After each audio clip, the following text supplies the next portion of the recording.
understand the mystery. First take a look at the history. The words we use will give us clues. So join us now in Church Chatter.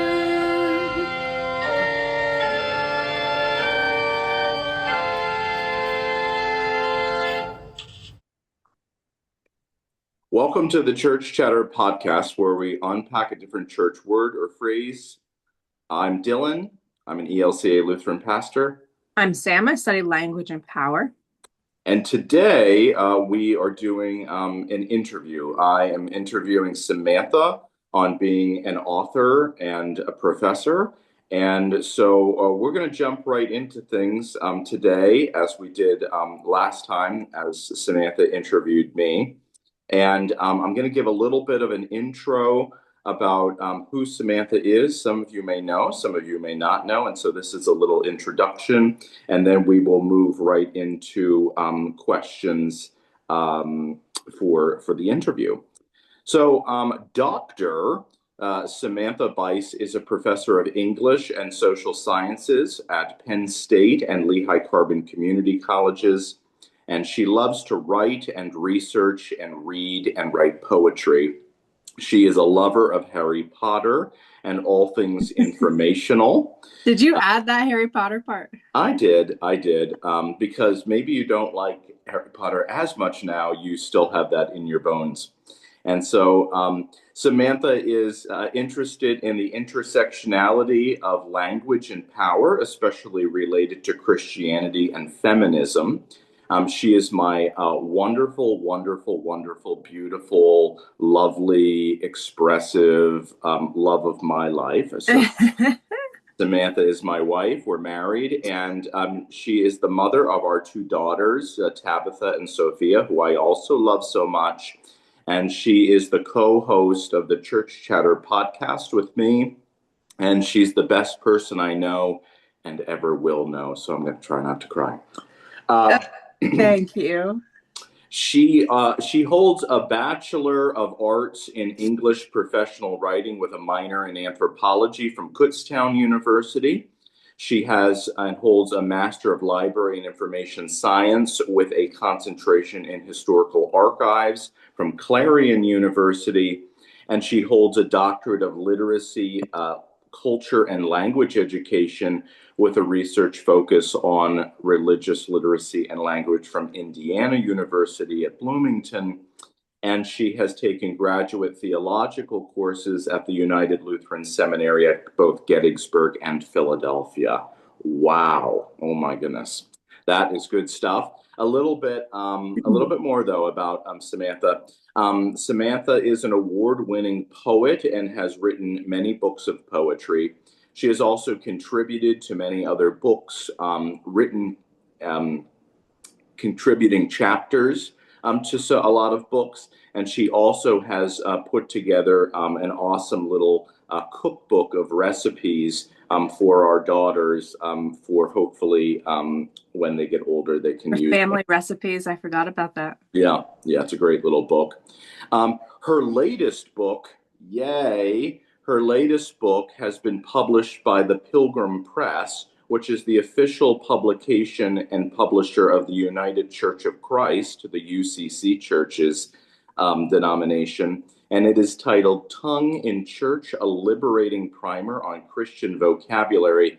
And it explores biblical and church words such as Son of God, Hosanna, sacrifice, virgin, hell, 7 and 70, creeds, crosses, and much more. The book has over 100 Bible and church words, and it is good for both a seasoned Christian, so someone who's been in the faith for a really long time and wants to do a deeper dive, or someone who is exploring Christianity and the Christian faith to try to also expand what the Christian faith is. Samantha has an author talk and a book release, which will be held on Sunday, September 20th. From 2 to 3:30 at St. John's Lutheran Church in Tamaqua. And we are excited to explore her newest book, which is Again, Tongue in Church, a liberating primer on Christian vocabulary. Here is the cover page of that book. It is wonderful, wonderful. I love that. It says tongue in church, tongue in cheek. Cheek is crossed out and church is there with an opened book, inviting you to dive into different Bible and church words. And Samantha Bise's name is at the bottom. Look at it. Look at it. I just got it in the mail a week ago, so it's still fresh and magical. It's a beautiful cover. It has nice little acknowledgments and also some little comments on the back from different people, which is both lovely. And it is set up very nice that you could read it from either cover to cover, or you could find a word, a Bible word or a church word that you're interested in, and you could go to that chapter and read it in its entirety there. And so I should have you do all my intros. That was thorough. There you go. There you go. So the Tongue in Church, a liberating primer on Christian vocabulary. And so let us, I needed a little sip of coffee there. Let us dive deep in. Also, let's just say this real quick, that let this be. I actually don't have this question down, but I think people would be interested, and you're interested. So Samantha, the first question I'd like to ask you for the interview is, what was your experience of writing your latest book, Tongue in Church, a liberating primer on Christian language? What was your experience with working with the publisher, the Pilgrim Press, the United Church of Christ, UCC's publisher? I have not worked directly. This is my first time working directly with a publisher, because my poetry books are self-published, and then the poems that I do have in a publication where it's like shared, there's an editor that works with a publisher. And then my academic works, it's the same thing. I tend to write chapters that go in greater books of academic work. So I work together with other colleagues, but there's usually a person or an editor or a group of editors that works with the publisher. So this is my first time with this book working directly with a publisher. So I learned a lot. Pilgrim Press was wonderful. The publishing process, I learned a lot.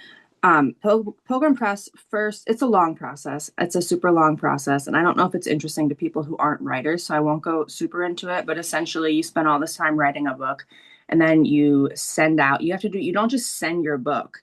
You have to send a couple chapters. So you have to decide what your best chapters are. And Dillon helped me with that part, because you're so close to your writing at that point that you don't even know what's good and bad anymore.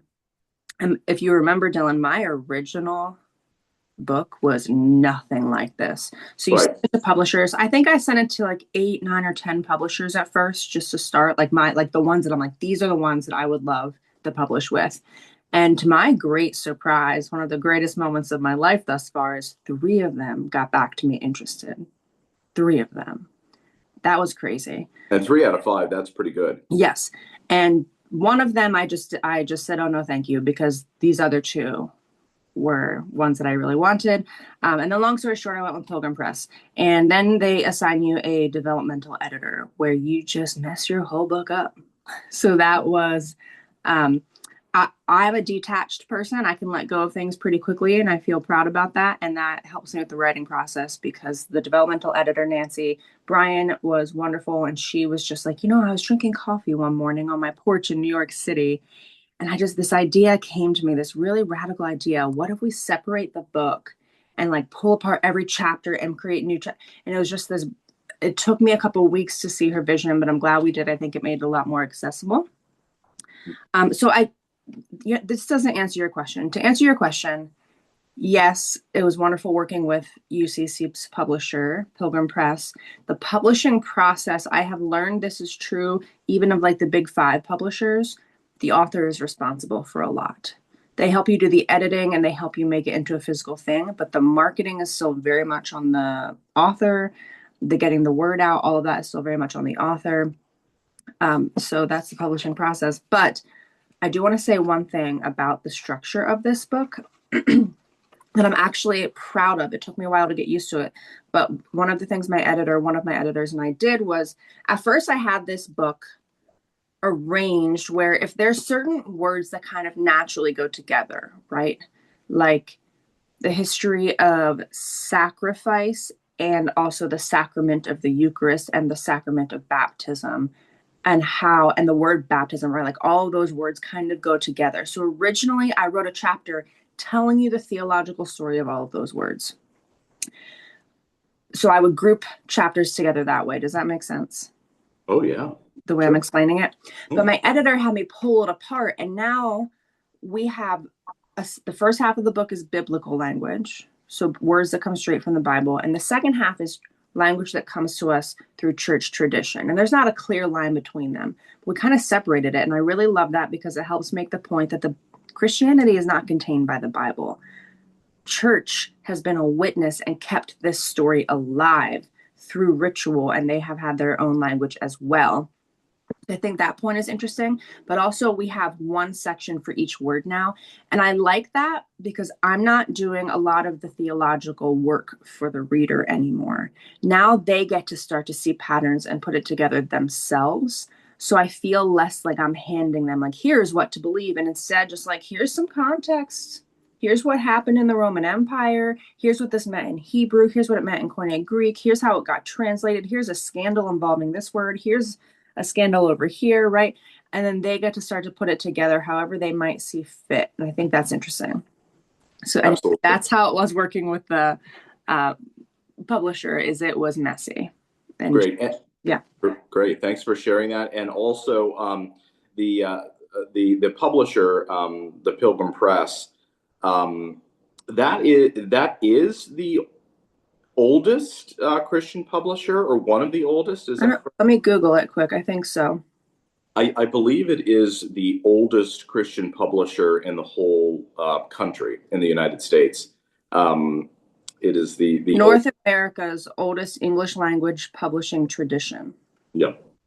So the Pilgrim Press, the UCC's, the United Church of Christ publisher, is the oldest in all of North America. That's something to with roots dating back to 1617. Yeah. And that publisher, just for a little history for people, that publisher is coming out of the Congregationalist tradition in New England, in particular, and one of the first religious groups to come here, and so that's probably why that has taken off. All right, so I want to take us back a little bit here with some of our beginning questions for the interview. After you have shared what it was like to work with the Pilgrim Press, and then go through the book a little bit. So the second question would be, what age did you first start to read and write? What age? When I tell this story in all of my writing classes that I teach to get students to brainstorm their own stories, but when I was younger, one of the first things I remember wanting to be when I grew up was a country singer.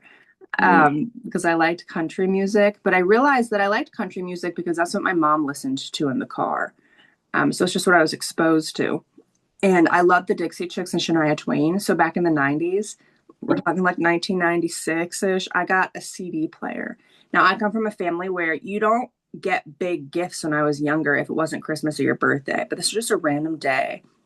My mom, I might have actually been like 8 or 9. I remember being in like 3rd grade, I think, and my mom was going to go to Circuit City.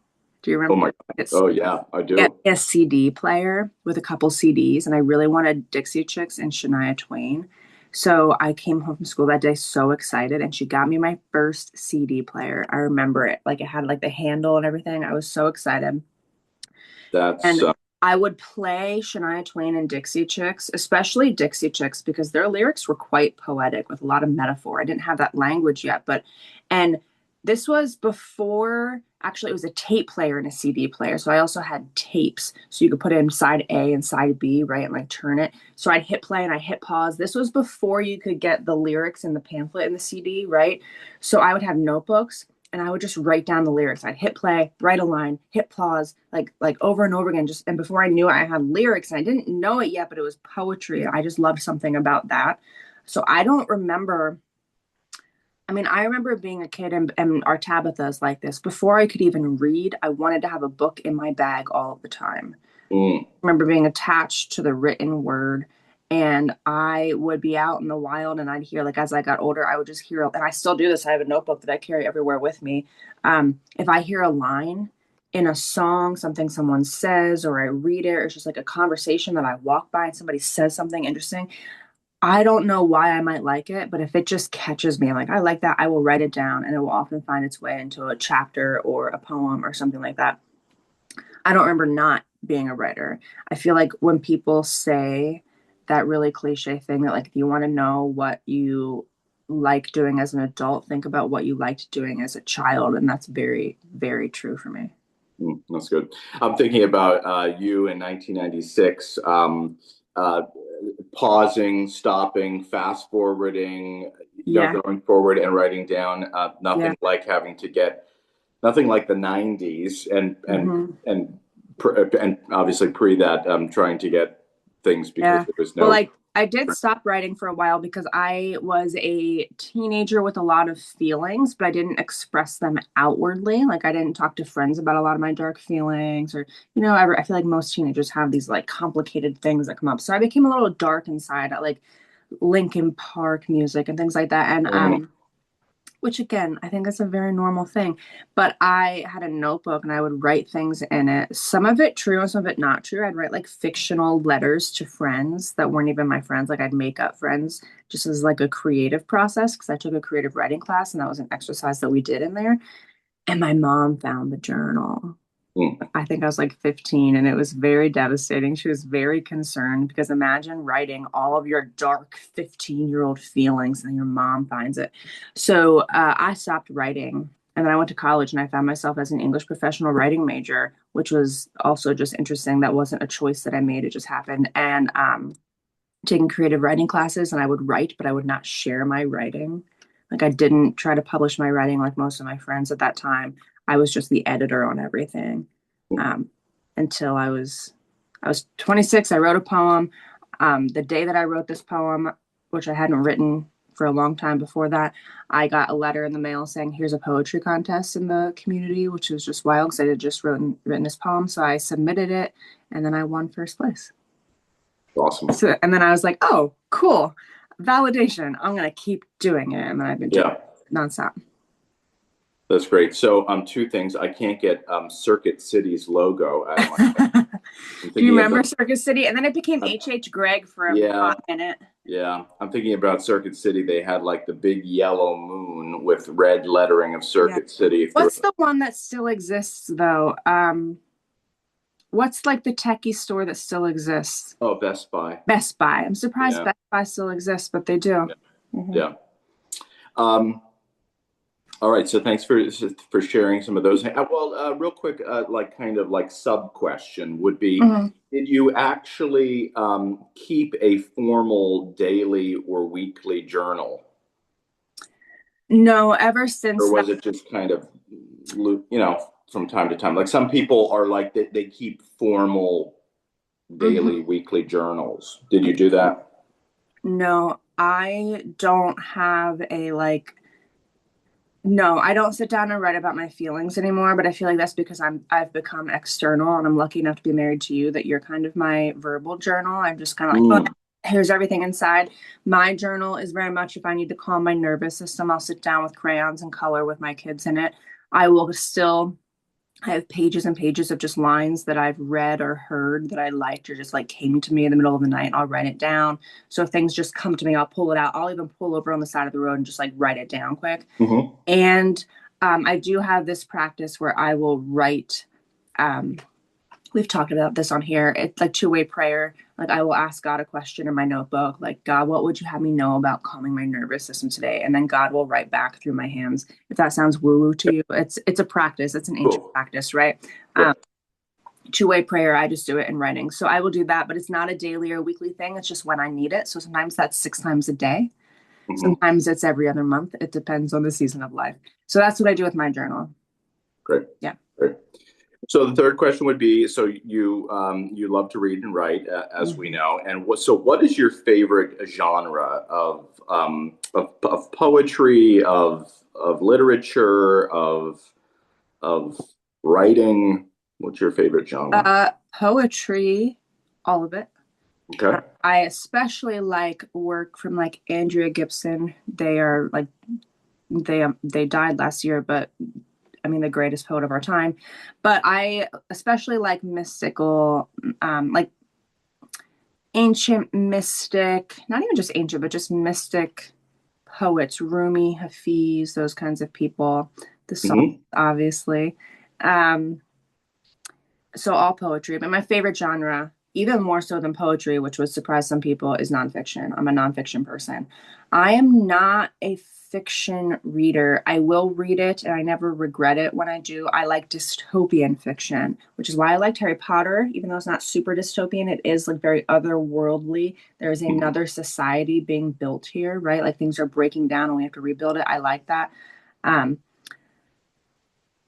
Anything dystopian, but I like nonfiction. I'm a nonfiction person. I'm an academic, so I like nonfiction. I also find that whatever you're interested in, if you go deep enough into it, it's fantasy, baby. It's weird. It's super weird. Um, go into anything that's interesting to you. If you go deep and write about it, it gets weird. So I like nonfiction. I tend That's to read a lot about society, culture, language, and linguistics is a huge one for me, obviously, but also liturgy, Hebrew, Greek, all that kind of stuff. That's great. So I'm interested because both you and I enjoy the genre of nonfiction, Mhm. and it's interesting because at least what I have gathered over my time of writing and delivering sermons is that I it seems like a lot of people enjoy fiction. Yeah. When I put a little like fictional story either at the beginning or the end, I usually never do it in the middle, but at the beginning or the end, like a little fictional story, oh my God, people eat that up. It's so and you and I tend to not like that. I'd rather like a real story or like a current Mhm. event or something. Oh, But there's power. I'm not talking crap on fiction either. There's power. no, I think it's beautiful. I belong to a book club and it's fiction. It's usually romance fiction with a bunch of my girlfriends. mhm. I am not, as Dillon knows very well, I'm not super romantic. She's not cold either. She's not. No, Don't let her fool you. no, I'm just not a romantic person. Fiction often requires tension. I don't like the feeling of suspense, of not knowing. Like, if I'm gonna read a fiction book for a book club, I'm gonna Google the ending first. I need to know who dies, who is gonna end up together, and who is not. I don't like that feeling of not knowing that. I don't enjoy that, and other people do. Like mysteries, no, thank you. I need to know the ending. That is why I studied the Roman Empire. We all know how it ends. I know the fate of every emperor that I'm reading about, right? I know how the Jesus story ends. Now let me just go backward now and explore the nuances of this thing. I don't want suspense, so it's not for me. I don't like the feeling that fiction gives me. I do Mhm, like talking about it with people afterwards. So mhm, that part is nice, and I think that fiction is wonderful. And a lot of people like it. mhm. It's just not for me. Yep, sure. Moving on to something a little bit slightly different. What is the best time? Let me rephrase it.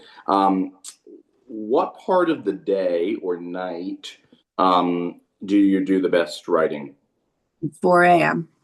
4 a.m. 4 a.m. Wake up at 3:45, brush my teeth, put on an outfit, and sit at my desk at 4 a.m. before anybody else is awake, really early.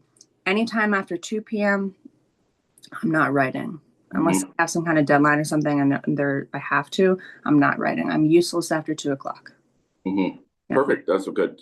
There is a train, real quick, for people who are listening or seeing us here. There is a train coming through our town, and it may get loud. Well, So we have the windows open, and so just so you're aware, you hear that.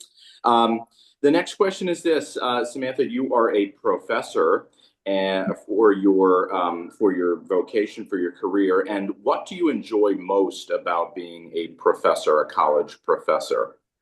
Oh, 18 to 22-year-olds. Now, sometimes I have students who are older and they're fun too, but 18 to 22-year-olds are some of the most hopeful people. I know some high school teachers. I was just talking to a high school substitute the other day. They were talking, you were there, and they were talking about how like elementary schoolers are so much fun, middle schoolers are so much fun. High schoolers, though, this is what they said. They said high schoolers tend to be like, oh, I'm too cool. I'm over this. I don't care. I don't know. I don't spend my days with high schoolers. But something happens in that summer between senior year and college where they now care. They are invested. They are here. It's a new atmosphere. In my experience, in high school, not caring seems to make you cool. But in a college classroom, that doesn't make you cool. That makes you fail. Right? Yeah, right. I enjoy that nobody's trying to be cool anymore. They're just there to learn. And they're like, a lot of them want to prove that they're smart now, like all of us in our early 20s, right? So it makes for really good conversation. Yeah, I just like the 22-year-olds. It's so much fun. I also can't lie. I love getting lost in lesson planning. I've been known to make lesson plans that never make the classroom because I could just sit there for hours just like, how would I teach this? How would I communicate it? Because there's something about communicating something that then helps me write about it later. So it's part of my writing process too. Like when I make a lesson plan for something, this now helps me when I go to write that chapter later or whatever it is. Yeah, no, I would agree with you. Lesson planning, I almost get lost in it. The hours just go by. Yeah, it's so much fun. It's you and you with your confirmation and even in worship, it's very similar to a college classroom. And a lot of people do this in their worlds, right? Parents do it too. There's something about creating a space, right? Like if you host a book club, if you are an educator, if you are a pastor, there's just a lot of people where their job is to create space for people. Can you create a space with just enough structure that it's productive and we're all going somewhere together? We're all experiencing something together in the moment to the point where they want to keep coming back. That's the goal, right? So students aren't skipping. They actually want to come and be engaged. So people are coming to church. They actually want to be engaged. Can we teach them what's going on here and create a happening in this few hours a week? I like that feeling. And I can't lie. I like being the authority in that space. There's something, and I don't mean that in like, I know everything. That's not what I mean. That's not my teaching style. I like being the one who is managing that and the one being on alert of like, okay, this conversation is going away from the point of this lesson. So let's bring it back. Like I like managing the classroom. I like that. Yeah. That's good. All right. Next question is a two-part question. Okay. The first part of the question is, what is the energy that you get behind your teaching and your writing? And do you see that energy that comes through you? This is the second part, as a spiritual practice or experience. And so, what is the energy behind your writing and your teaching? And then, do you see that energy as a spiritual experience or practice? That's a big question. Well, I'm a pastor. Yes. So I have an answer. I just have to put words to it. Okay. Here's what I know. It raises more questions than answers, but here's what I know. My creative process is the most important part of my entire life. I arrange everything around it. And that has to do with mothering too, which that's a whole other conversation. But here's what I know about spirit. And I don't mean this to sound like works righteousness. I don't know. I'm just going to tell you what I mean. And then just share what you do with it, whatever. This is what happens to me. I do need to prove my discipline to spirit, for spirit to show up in my writing, which means most days of the week, if not all of them, I need to sit down at my desk, open up my document, my notebook, the book, the research, whatever it is, and do it. Whether it's 5 minutes or 5 hours, I have to show up and show up like a work mule. I have to show up and show up and show up. And then eventually, I don't know if it's that spirit or muse or whatever, the voice of God. I don't know. Something mystical happens. I don't know if it's that they had always been there and I am just now at a place where I have cleared my nervous system enough to be able to actually hear it and experience it and know it.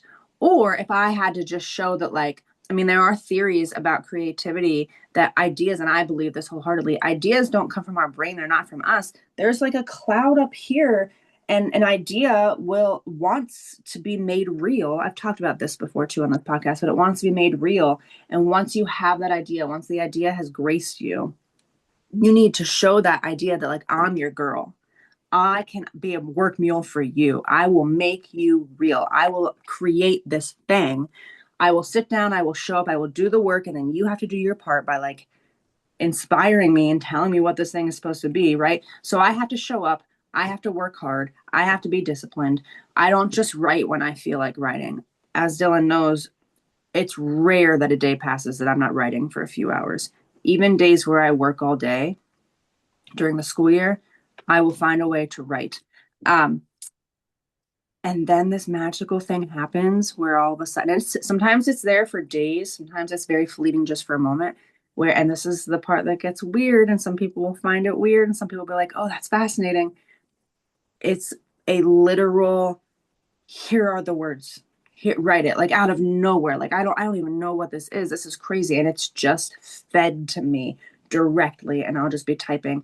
Dillon knows this too. It's only happened a couple times, but I will be woken up at 2 or 3 in the morning, midnight, in the middle of the night. I'm woken up and just like almost like a shake and awake. Like, here's what you need to write next. Here's the book that you need to get. And then I just have to, like, run to my office, write it down quick, like, whatever. So yeah, it's a very spiritual thing. But even more than that, you asked about energies, right? Yeah, what is well, you kind of answered that. I asked about what do you believe, the energy behind your writing and your teaching? And then do you see that energy when you do the teaching and the Yeah. writing as kind of a spiritual exercise, or experience? Yeah. Well, another part to that, another way to answer that question. So that's kind of like the divinity of it for me. That's the experience. Again, I don't know if I'm showing up and then spirit is showing up because I've proven myself, or if it's that I've just been able to clear the space enough to know. But another thing that happens as a professor, or anybody just in a visible position, but also as a writer, especially, you have these two voices in your head, and we'll name them insecurity and ego. And they're both so loud and they both serve a purpose, right? I need to be somewhat insecure because I think that's sometimes where humility comes from. Because there are a lot of rude things that I want to say in a book about religion and politics, right? Because we all have opinions. But you need that insecurity, that humility, that ability to see something in another person's perspective and to feel like even though I'm well researched and well read in this, does not mean that I own the knowledge base in this topic fully, right? Mm-hmm. So there's insecurity that's like, you're not good enough. Why are you writing this? No one's going to like it. But then ego is there too, which also serves a purpose. And I'm very much in ego right now because I am going to be speaking publicly over the next year about this book in many spaces. I can't do that from a place of insecurity. I can't go around being like, well, it's okay. I wish it could have been different. No, you have to have ego. Like, you can't be in front of a group. You need confidence, and ego does do that a little bit. So then you have ego being like, this is so good. I'm going to teach so many people so many things. Everyone's going to read it and love it. Of course, both voices are lying to some degree, and also both voices are telling the truth and serve a purpose. But that's like a real head game too, in a real practical way, with like the energies, a real head game that anybody who's ever taken up space understands that. And this book has helped me. I feel like I've gotten pretty good at embracing both of them. There are still days where I'm like, oh my gosh, Dillon, everyone's going to hate this book. I'm so nervous. I wrote about this person and they're going to know it's about them and they're not going to like it. Oh my gosh, I'm so nervous. And then pretty quickly, insecurity and ego have a conversation and I'm leveled out real quick of like, it'll be okay. In 100 years, everyone will be dead. Yeah. It'll be. Oh, yeah. Wow. Wow. Well, we went to death, and That's fast. that's good. So the last question in this section before we get into some more personal questions in terms of connecting to your book. But the last question for this section is how do you balance the roles of being a parent, a professor, a writer, and a poet? How do you balance all those things? You want the truth? Well, yes, of course we want the truth. Okay. If I wasn't a mother, I would be a much better writer. If I wasn't a writer, I would be a much better mother. The trouble is, if I didn't spend time with my writing every day, I would feel an existential ache that I believe would lead to face down in the bathroom depression. Hmm? Equally, if I didn't spend time with our children every day, I would feel and like get to know them and witness their childhoods. I would feel a deep down existential ache that would lead to face down in the bathroom depression, right? So I have to do both. Now, I grew up in the 90s when a lot of moms were still stay at home moms. And the motherhood that I witnessed was very much give yourself to your children because of the time. It's what it was, right? Also through the lens of a child. And I think that no matter what you do as a mother, our culture puts so much pressure on mothers to be good. I've kind of freed myself from that. There are still times where I'm like, oh my gosh, am I messing them up? But I've also just really realized my job is to have a life and be a person. And part of that identity is motherhood.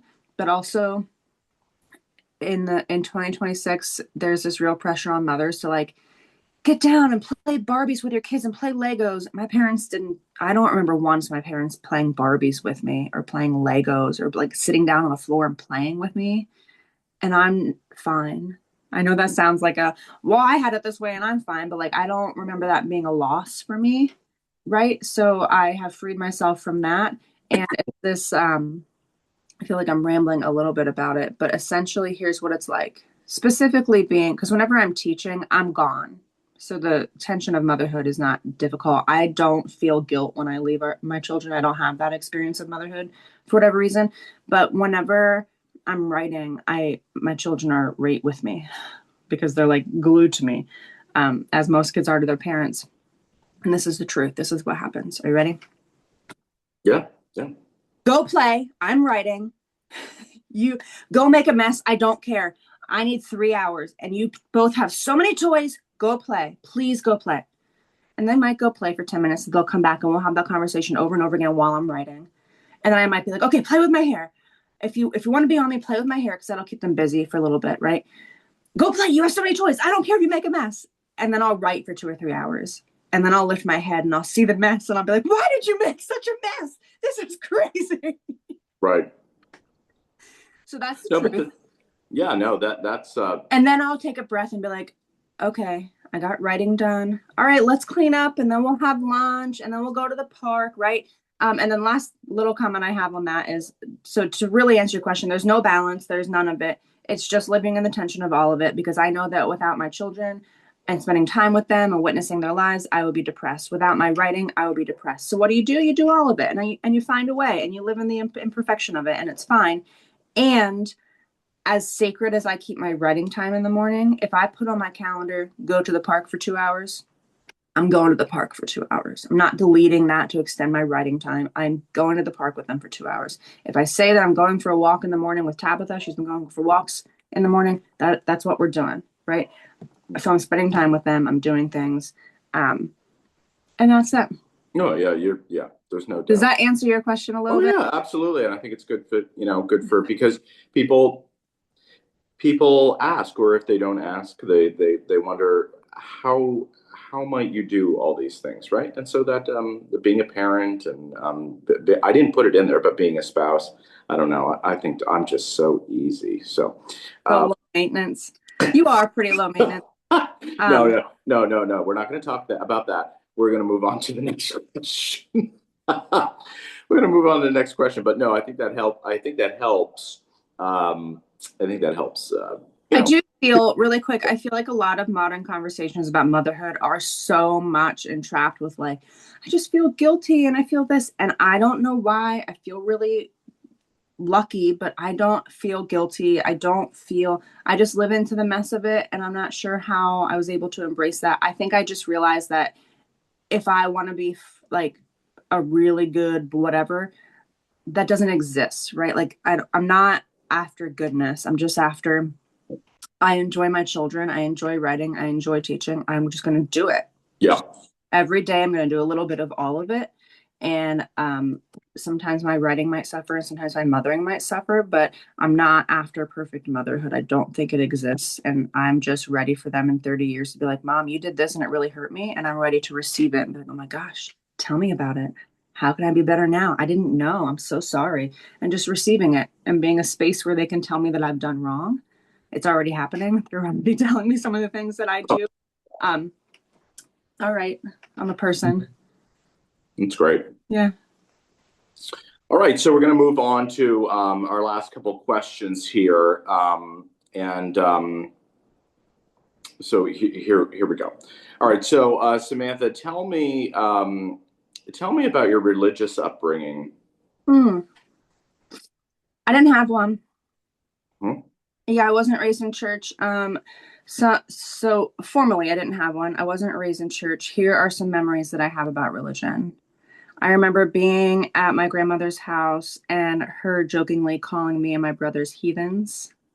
Mm-hmm. Um, I don't know how much of it was a joke. I think somewhere she did believe that.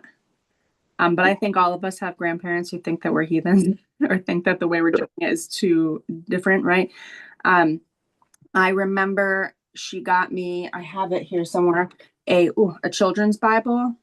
Um, and I loved that book so much. I don't know why. And I remember just being curious because half of my family, my dad's side of the family, is quite religious. My dad is not formally religious. And I remember being so curious because some of them will get into debates. Like when we went camping and stuff, there'd be debates. And I just remember I remember having the thought over and over again as a child, why do they care so much about these stories? And then I got this beginner's Bible. I was like, oh, now I can figure it out. I mean, and I'm like 7, 8, and I'm reading this Bible. And sometimes I would go to Sunday school when we would visit my grandmother. I'd go to Sunday school with her and she taught the little kids. So I'd be sitting there. They would like say the Lord's Prayer. And I, as an unchurched child, would just like stare at them like, this is so weird. Like they all know the words. It's just like the national anthem, which I did every day in school, but it was just so strange to me, this whole thing. And I remember looking up, seeing Jesus on a cross and being like, that's scary. That's creepy. That's weird. Um, and I remember reading the beginner's Bible, the kids' Bible, and thinking these stories are weird. Somebody got swallowed by a whale. This is what grown-ups are arguing about and fighting about. This is so strange. But I read that book easily 20 times. I mean, a thick kids book over and over and over and over and over again. I had a curiosity for whatever reason. And then like the Jehovah's Witness and Mormons would come to our house. My mom would awkwardly open the door. I'm like, oh, no, thank you. And they'd be like, would you like this book? And I would always take the book. So I would try to read like the Book of Mormon, same thing. Mm-hmm. Like all these books that people call sacred, what is like whenever you try to read it, I was like, I don't get it. This is so strange. And then I became, kids know. You don't need words, they know. I knew that my dad specifically was not interested in religion when I was a child, right? He didn't have to say that. He didn't talk about it. He didn't even talk badly about it. He let me go to Sunday school. It wasn't a controlling thing either. He let me go to Sunday school. Once in a while, I'd have friends, like I'd go to church with them. My cousins were Catholic. We went to their confirmation. So I had little exposures here and there. None of it was transforming to me. It was just confusing to me. Like, well, this is the thing that has captured so many people. But you know the energy that you grew up in. You know what your parents think about things, even if they don't say it. So whenever I went to college, I became wildly atheist. I would have told anybody that I was atheist. If people started talking about God, I had a visceral reaction, just like this anti-religion thing, because that was the water I was swimming in. I was so against it. I thought it was all fictitious and stupid. for about 5 years, like anybody would say anything and I'd just like leave the room, but like, I'd actually say, you are so stupid. That is crazy. I knew nothing. Oh, and and here and you are. married to a pastor. Life is Mm. funny. And then I somehow the curiosity found me out, like it always does. It came back, right? Essentially, what happened is I stopped drinking because in my college years I drank very heavily. I partied a lot, and so the alcohol was not distracting anymore, and life kind of slowed down. And I was in grad school, and I had a full-time job, and yada yada. And I started going to bed at a normal time. Um, so I like evened out like people do in their mid 20s, and the curiosity caught up with me. And I started having those questions again, like, why is everybody so caught up in this thing in my culture called Christianity? What is this? So I started to dabble a little bit, and then I wanted to go to church, but I was married before. And my ex-husband, when we were married, he had no interest, and I was not about to go to church alone. I was just not about to do that. That sounded terrifying to me. And so I was curious, and I'd read things here and there. And then I met Dillon, and then we started going to church together. The rest is history. I got my doctorate and focused on religious literacy and language. And I spent the past 10 years just becoming educated and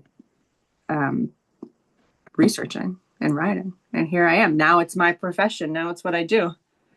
That's great. So you told us a little bit about your history of your religious upbringing and both having. My mother was Lutheran. I feel like I have to say that. I didn't know that growing up, but she was raised Lutheran.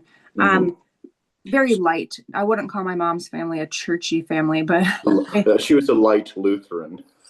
well, I think that That's at fine. that time, I don't know, in the 70s and 80s, I feel like you just go, Yeah, like everybody it was went. more of a cultural thing to And do. she took organ lessons, which I Mhm. didn't know until later too.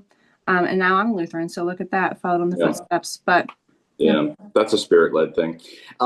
So here's an interesting thing. So you told us a little bit about that, and then now this will springboard off into some questions, particularly about the book and how you wrote it and how you got there, yada yada. But one interesting sub question, actually a two-part sub question, is so you told us that you didn't have any like specific formal religious upbringing or instruction, just kind of some snippets here and there.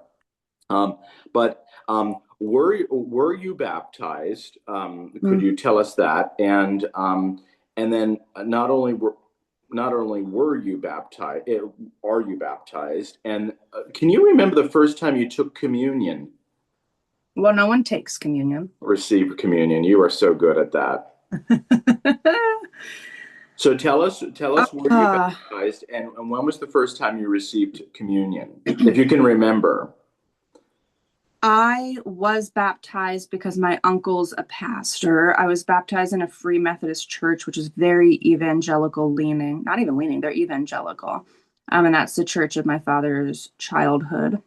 And you were baptized as a child, I was or an baptized adult? as a baby. I As a baby. think, if I remember correctly, I was born in June. I think I was baptized in November. I think that's when I started, which is interesting because a lot of evangelicals will not baptize babies. I was baptized as a baby. Dylan and I had an aha moment. I don't know, in the past year at some point, we were looking at our paperwork. So, like, you get older and you have a family, and your parents are like, here's paperwork about you. Here you go. And we both had that moment within a few weeks where my mom was like, here's paper. So she gave me like a baby calendar Mhm. and like my baptismal certificate and all this stuff. And I was looking at it and I was like, I knew that my uncle had baptized me. I didn't realize it was formally through the institution of my dad's childhood church, which is an evangelical church. And for mysterious reasons that aren't so mysterious the older I get, I very much identify and operate like an ex-evangelical. Like the way my faith operates, you would think that I went to a crazy conservative fundamentalist evangelical church my entire childhood and that I was taught strict gender norms and anti-LGBT stuff, and I'm unraveling all of that. That is not what my childhood was, but I think that's the childhood that that's like the faith that I've inherited, right? Mhm. So in some mysterious way, there's some generational things happening there. But I had a moment where I was like, I was baptized in an evangelical church, which is crazy because I feel like I had an evangelical childhood, although I in no way did directly, right? Yeah. So But you thought that you were baptized as a baby. you were dedicated in an evangelical church as a baby, and you didn't know that Right. until we were looking at the paperwork. And we were like, that's so weird that I was baptized as it was just weird. It was a very interesting moment. Well, here's an interesting thing though too, is that so both some evangelical churches in our early upbringing. However, the interesting thing is that your evangelical church, unlike the one that my parents were going to, which was my grandmother's church, my mom's church, um, you were going to a free, or your uncle was baptizing you in a free Methodist church, and even though the free Methodist church is an evangelical denomination, it is still Methodist, and Methodists have historically always baptized babies.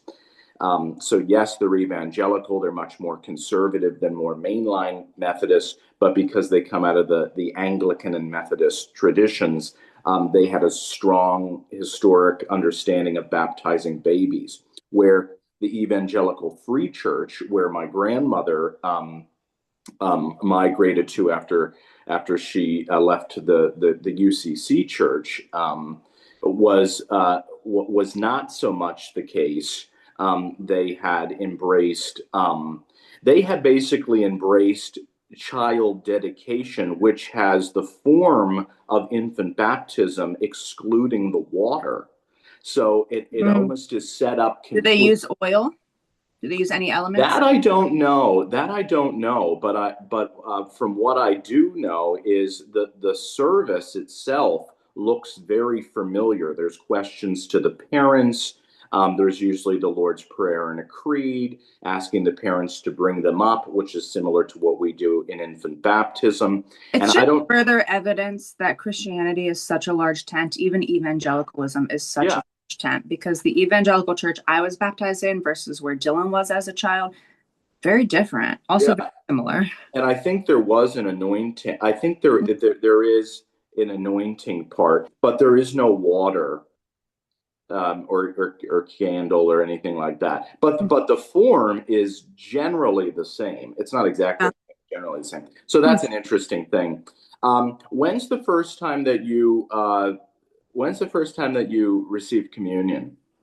Can you remember? I honestly don't know. The first time I remember receiving communion was at Zion Lutheran Church, where you and I were married, where you and I Okay. started going together. Okay. I don't really remember the first. I remember being at Zion Lutheran. The first few times are kind of a blur that we went there. Because that's the first church you and I went to together, and then we stuck Right. with it because we liked it. Yeah.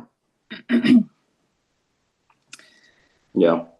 Yeah. I remember being afraid. You went to reach for my hand, like to hold my hand during church. And I was like, you can't do that here, right? Because I knew nothing about church. I was so afraid. I was in my 20s and I was like, you can't hold my hand. And you were like, relax, relax. And I felt the same way about communion. Like, I shouldn't be up here. I don't know. Like, this is weird. And I received communion. And yeah, so it was at Zion that I remember. I don't think I ever received communion before that. Mm-hmm. Mm-hmm. Yeah. Great. All right. Because honestly, I had a Catholic friend growing up and I went to Catholic church with her. So you wouldn't have been able to receive. And my cousins were Catholic and we would go for like their confirmation. I wouldn't have been able to participate in communion or the Eucharist there. I don't think I was ever exposed to places to receive communion because I would go to church with my Grammy. But so you never received communion at your Grammy's church? Well, at her church, it would be they'd like have a song and then all the kids would leave to go to Sunday school or whatever, like a kids thing during the service. So children didn't stay during worship there. Oh, interesting. Okay. Yeah. So I don't remember ever experiencing that. Possible I did, but I don't remember. Yeah. A lot of my experiences were Catholic though, so I don't. Yeah. Or it was like my mom swears I went to VBS. I don't have any memory of going to a VBS thing with like friends, like neighborhood people. I have no. And you had no like formal like teenage confirmation. No. You did that later when you joined the church. Pro tip: if you don't want to go through confirmation, don't tell that. Be just quiet. join as an adult, and then you don't have to. I'll be quiet. No, you should have your children confirmed. I was confirmed. I was confirmed at Zion Stone Church. Anyways, okay. So moving No, forward. so but I do want to say something though. I wish that I was confirmed because there are things I had to start from scratch. And I will tell you, as somebody who can't, there is no way in this reality that I could take my personality and just like casually go to church. The number of people that I know, and I think there's a beauty to this, but they go to church. They don't really understand the history of the church. They don't really know what baptism means. They couldn't articulate the Eucharist. Maybe at some level they feel it, and those people I'm jealous of who can just embody it. I'm not that person. Things hit my brain before they become embodied, right? But I could never sit in church without a full understanding. Like I need to start creating a theology here of like what is going on? What am I immersed in? Some people don't operate that way. I do operate that way. And I had to start from the ground up. I had no freaking clue what was going on.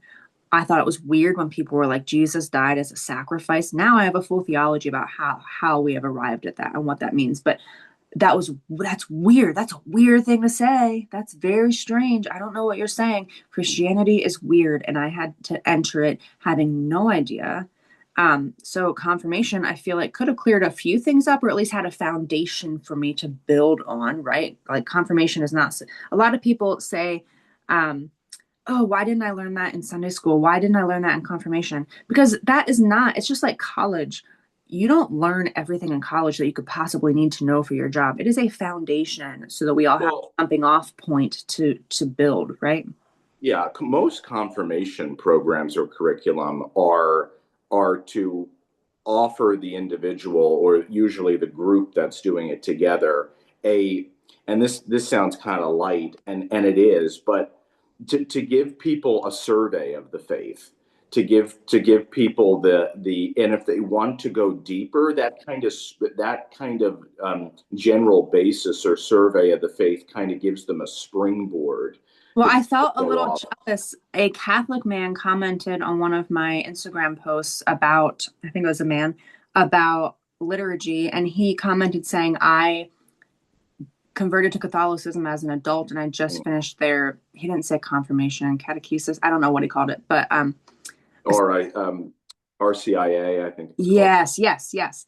And he said, I learned about all of the gestures that are occurring in the congregation and with the priest during the Yeah. service. That's so much more meaningful to me now. And I did feel a pang of jealousy of like, I want that. Instead, I have to read 5 books to get it or pay for a No, here's seminary something. class. And I didn't know.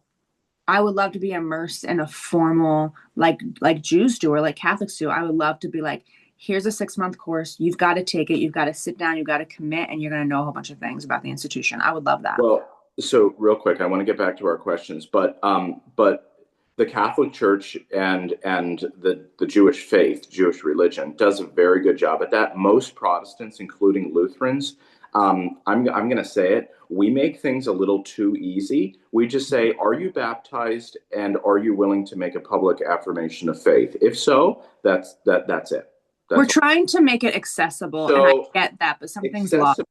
Yeah, accessibility is a beauty, but also then you have people who are not like the early church. The early church was not like that. You had well-informed people for the most part who were adults, and you had well-informed parents who were instructing children along with the community.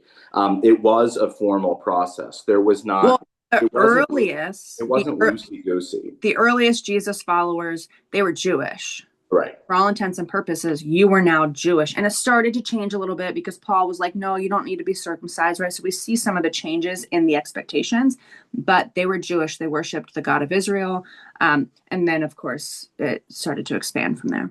Yeah. Yeah. Well, let's get that was a wonderful little bunny trail, but let's get back to the questions because I don't want to. We're at a certain amount of time here, so. It's our podcast. We get to do what we want. Well, that is so true. But so the next question is, you wrote your new or latest book called "Tongue in Church: A Liberating Primer on Christian Vocabulary." And so, what prompted you to write that book? What prompted you to write "Tongue in Church"? There wasn't one moment, but there's a couple moments that come up for me. The first one is when we were at Zion Lutheran with Pastor Cindy. We did this, our friends, Jan and Jim, they hosted, if you want to call it, this Bible study group where we watched this lecture series from an academic perspective of how the Bible was created. And I really loved it. A lot of people found it really dry, but I tend to like the drier parts of life. And it was fascinating because it was just week after week for months. We would watch this man on the TV screen. It was a VHS tape, I think, or was it a CD? I can't remember that. No, it was a Was VHS. it? And we would watch this man and then we'd talk about it. And I had a notebook. I would just take notes. Like I still have it, just notes and notes about it. And it was so fascinating because it would talk about who wrote it, who definitely didn't write it, right? Like the Gospels are not necessarily named for their authors. Paul didn't write everything that was attributed to Paul. And it was talked about like copyright law and how that's evolved and why somebody might say I, Paul, even though it wasn't Paul writing, right? And we learned about translation processes and scribes and the original languages and what gets lost in the translation. Just the messy thing that is the Bible that we're handed. And that started of like, oh, this is interesting. And that's when I knew I'm going to get my doctorate. I was already long done with grad school and I knew I was going to get my doctorate. Naturally, you would think that I would get my doctorate in English, but I didn't want to do that because I feel very much more drawn to the social, like I teach writing for the social sciences. I love writing, but I feel drawn to like the culture, humanities, social sciences part of writing, not necessarily the English literature, although I do teach that. But so I thought I don't want to go that route, but I don't know what to do. Like maybe anthropology, a doctorate in anthropology because of my undergrad experience. But this started to make me think like, I don't want to be a pastor and I don't necessarily want to be only a Bible scholar, but I'm interested in the Bible stuff, which led me to what I do now, which is the linguistics from a Christian perspective. And that started it. I would say that that probably started it of like, wow, this book or collection of books called the Bible is complicated and I want to enter into that complexity and understand it. That's great. But then I also had the experience at my grandmother's funeral many years later where, again, this is the the Free Methodist Church where I was baptized and my dad grew up. The pastor just used words that it was just terrifying. He did an altar call at my grandmother's funeral. It was terrifying to me. And I had never experienced that kind of fire and brimstone, slam your fist down, tell people you're going to burn forever. I had never experienced that in my life. Thank God. I'm really grateful that my parents didn't hand me that because I left my nervous system in the car after that funeral. And we had Tabitha, who was just a few weeks old at the time, remember? Mm-hmm. My nervous system, it took me days I'm still processing that moment, that altar call at a funeral that was terrifying and being screamed at by somebody behind a podium in a position physically of authority. It was just terrifying to me. And then I just had this realization, you know it intellectually, but that was the first time I realized this language that he's throwing at me, like salvation and heaven, all these things. I hear it in my church all the time, but never like that, never in a way that my nervous system, I hear that language in ways that calm my nervous system and make me feel more connected to other people. But this man is trying to get me to think I'm better than other people because I use this language in a certain way. And that moment for me made me shift my dissertation in a big way, my dissertation research, because I was getting my doctorate at the time of that funeral. And that was a really transformative moment for me. And I feel very bad saying this, but it is true. And I think that anybody in my family would own it. At that funeral, when that pastor was telling people that they would burn in hell forever if they didn't come right now to the front of the church and proclaim that they were loyal to their Lord and Savior, Jesus Christ, as their personal Savior, all these things, a lot of my family members had their hands in the air and being like, praise Jesus, yes. And my parents did not. Dillon and I did not. And there were a few other family members who did not. But for the most part, when I looked around, a majority of my family had their hands raised in affirmation of what this pastor was doing.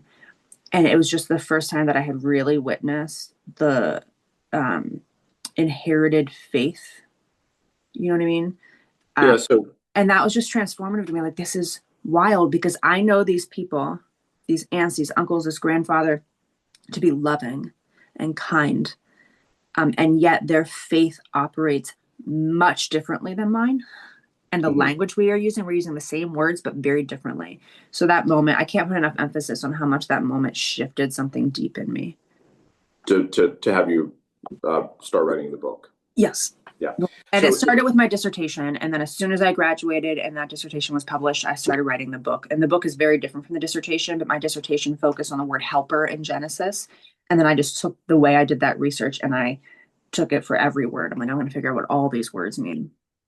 Does that make sense? Yeah, no, it makes total sense. Yeah, but so I want to like springboard off of that. I'm using that word a lot today. I'm not sure why, but we're going to springboard off of that. But a little bit of something that is I find interesting about what you just said is both traditions, the tradition that your dad came from and your grandmother and us going back to that a funeral years ago, and then like our church, they're using similar, if not the same, wording and phrasing and different things like that. But it's experienced in such a different way, and I feel like what was happening at your grandma's church is it was like taking like a hunk of like mud, right? A hunk of mud or dirt, and like just like throwing big boulders of dirt at people, right?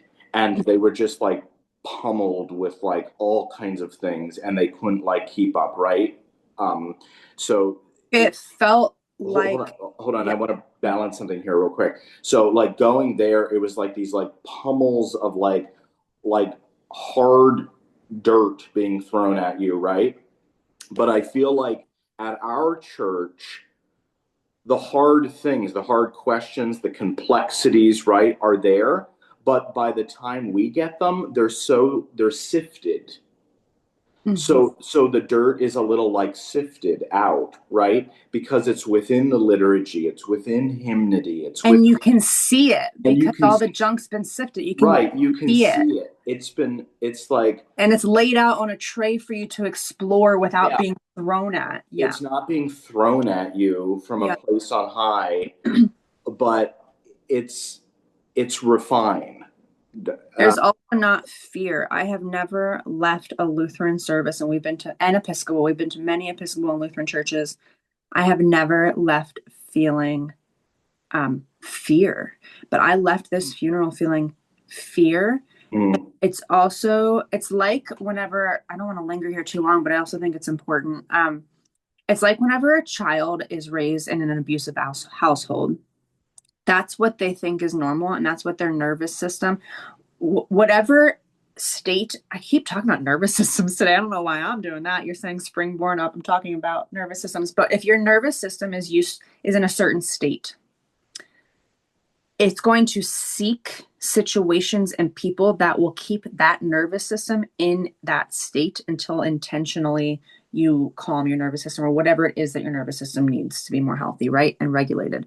Mm-hmm.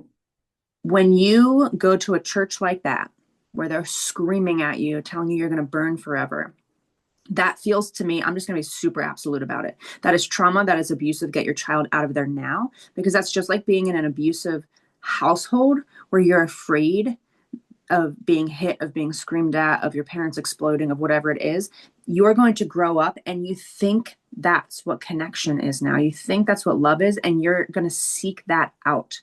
So now you're going to seek out people who make you feel afraid. You're going to seek out situations that make you feel afraid because your it's a drug. Your nervous system now craves that adrenaline, because that's what I felt leaving there. As a fully grown adult with a child, my first marriage was already over by this point, right? What I'm saying is I've lived. I wasn't like a 12-year-old. I was a grown woman sitting in this church setting, being screamed out, not believing theologically this pastor's understanding of hell whatsoever. But I left, and the adrenaline coursing through my body was insane, of just being screamed at by this man, but not being able to stand up and be like, you're not going to talk to me that way, because it's not a situation where you can do that. It's a funeral. He knew he had the power because no one's going to call him out. It was awful and disempowering. And if you feel that over and over again, adrenaline is many things. It's addictive too. If you have many years in your childhood, especially, but many years of adrenaline, if every Sunday you go to church and that's what you experience and you get that adrenaline drip, your body wants more of it and more of it. And what do you have after decades of that?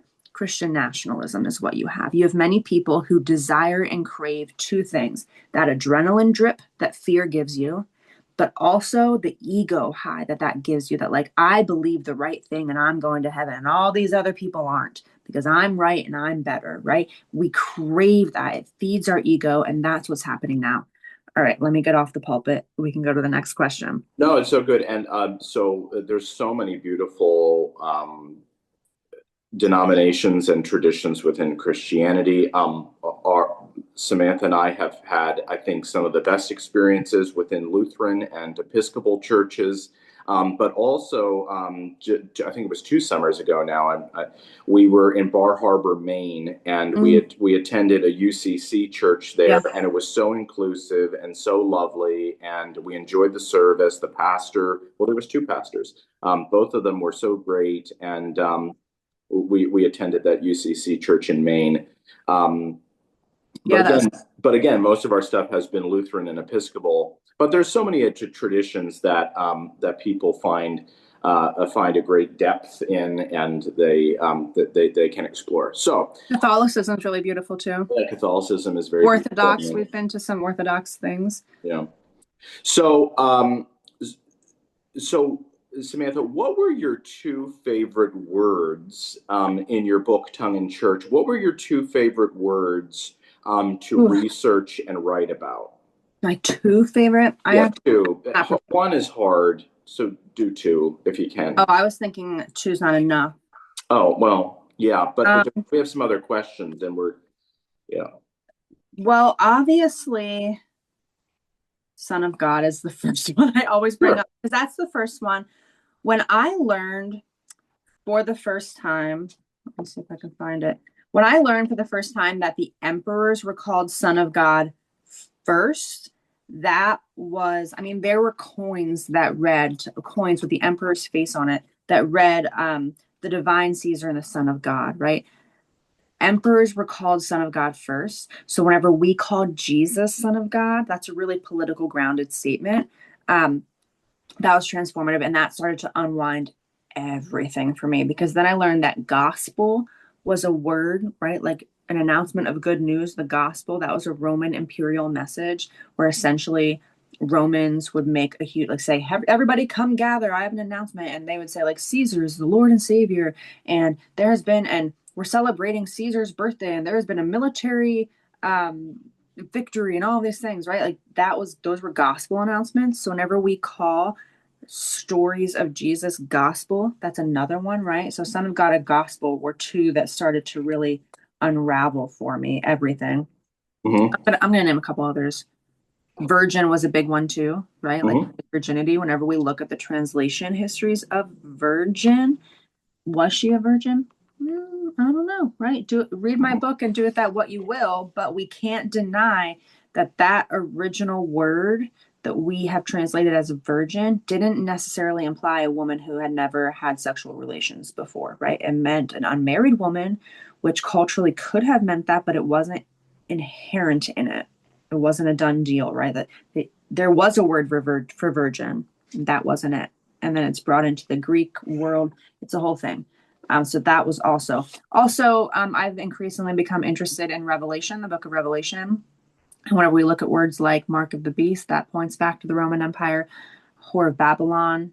Babylon was like Rome is New Babylon, right? So all of these things go back to the Roman Empire over and over and over and over again. Do you have a favorite word that I wrote about?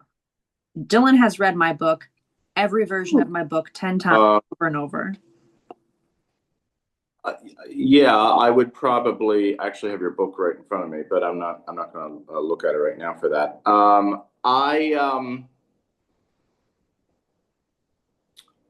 actually like, believe it or not, I actually like what you write about Hosanna and palm branches. I love that. The words that point back to empire once again. Yeah, I love that. I also talk about words like belief and Hmm. faith and what those words mean. And I find because those words really get abused too. Like, what does it mean to believe something, to have faith in something? Hmm. So I look at those words and what they mean. I like your I don't want to call it a section, but a chapter on the Sadducees, that type of like the different sects Yeah. that we're in. I also like your chapter on hell. That Um, wasn't originally in there, yeah, I'm but glad it somewhere is. along the way, my developmental editor was like, "Are there any words that you feel like aren't in here that should be?" And I was like, "Oh, if I'm gonna write this, I gotta have hell." I wish that I would have had a heaven chapter, but to be honest, I just don't have a working theology of heaven where I feel like I could put it in writing yet. Yeah, I also like your one on time, Yeah. and the kind of the Thomas Cahill, excellent author. mm, He wrote a book called The Gift of the Jews, and mm, he helped me understand the Jewish people changed the way we view time in a big way. And mhm, ancient people understood time in a very different way. And we can't read a lot of biblical texts until we understood how they viewed time. And words like kairos and chronos, mhm. we have different understandings of time. The fact that we think that time is like a line that just moves forward now is radically different from a vast majority of human history. Um, Yeah. so that's really interesting. Your eternal life, and also the section on Gentiles is good. Oh, yeah. Eternity is not time that goes on forever. That's related again to this modern idea that we think time is just a line. Eternity is not time that keeps going. Eternity is no time, right? Meaning, like, we, if I look at my daughters, if I really just sit there and kind of meditate on their faces, it could be 2 minutes or 2 hours. I don't even know. Same with writing sometimes. Whenever I get going with writing and inspiration is showing up, did 2 seconds pass or has it been 2 days? Have I forgotten to eat? I don't even know what's going on. That's eternity, right? Yeah, it's with beyond time, out. Beyond time, no time, absence of time. And we get glimpses of it Mhm. at times, but eternal life is just always that, where time, past, present, and future coexist, time collapses, right? If you're a physics person, you're like, yeah, duh. Yeah, duh. But spirituality has known that. That's what we mean when we say eternal life. It doesn't mean we're going to live forever. It's something totally different that our minds struggle to conceptualize. And yet you can see how some people do get to eternal life being without time or beyond time. Also, you can see Forever. some would argue for forever or everlasting, right? But Everlasting feels more true to me than forever. but Forever but feels like yeah, stretches in front of us. that's why the church's liturgy, especially in the Lutheran and Episcopal and Catholic traditions, you will you will see things like life everlasting or eternal life. It Yeah. usually doesn't say forever. It has this kind of everlasting. Ever meaning that, yeah, I don't want to get into all that. I Okay. also talk about words like born again, like Mhm. Oh, phrases like yeah, that. right, right. Yeah. Yeah, Yeah. yeah. Okay, so last three questions here. Mhm. I want to ask you, what do you believe as a professor and an author? What do you believe the state of religious literacy is currently? Mm, Where do you believe we are with religious literacy? We are clearly talking about Christian yeah. literacy, but even if we want to expand it, or if you want to expand it, because this is you being interviewed, but if you want to expand it to even understanding not only the Christian faith, but we have a lack of literacy around world religions in general and how they work and how they're the same and how they're different. And we Mhm. have a real lack of literacy of people's religious faiths. Yeah. So, where do you think the current state is? Because your book has So everything to do with yeah. Christian literacy and how you could be better literate. Oh my gosh, I have so many thoughts popping up. So let me just ramble about a few of them.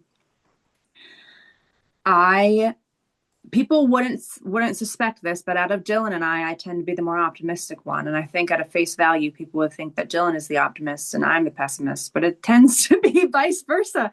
So, and I hate saying things like, oh, literacy is in a decline. I hate looking at humanity through a negative light. When people are like, oh, the world's just going to shit, I hate that. I hate it. I want to leave the room. I often do. I do not like to participate in those conversations because I do not believe that. I believe humans are so good. And we get caught up because honestly, I've had the privilege of growing up with people who are imprisoned, and I've spent many hours and weekends in prison waiting rooms. I've talked to criminals. Um, they're just people who were hurt, right? So anyway, all of that is to say, I have a hard time being like, oh, religious literacy, it's a real crisis. Like, but let's just talk about literacy, and then I'll talk about religious literacy. There is a real crisis. There is a real crisis. Um, And I had a good friend of mine, she just texted me the other day and she said, I would love to get together for coffee. This is how lucky I am. These are the kinds of friends that I have as an adult. Like, this is how lucky I am. She's like, I'd love to get together for coffee with you to talk about the literacy crisis and the fact that poetry is kind of seeing a moment right now.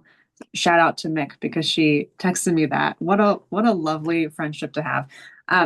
But it made me think, like, we texted a little bit about it and we haven't met for coffee yet, but we will soon. But we have such a snippet attention span, which of course, why wouldn't we? We have TikTok and Instagram where you can just be like, don't want that, don't want that, don't want that.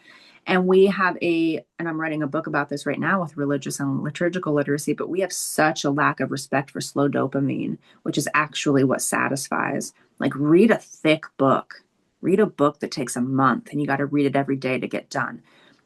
Work on a project where you have to get better and hone that skill and it takes years to get really good at it, right?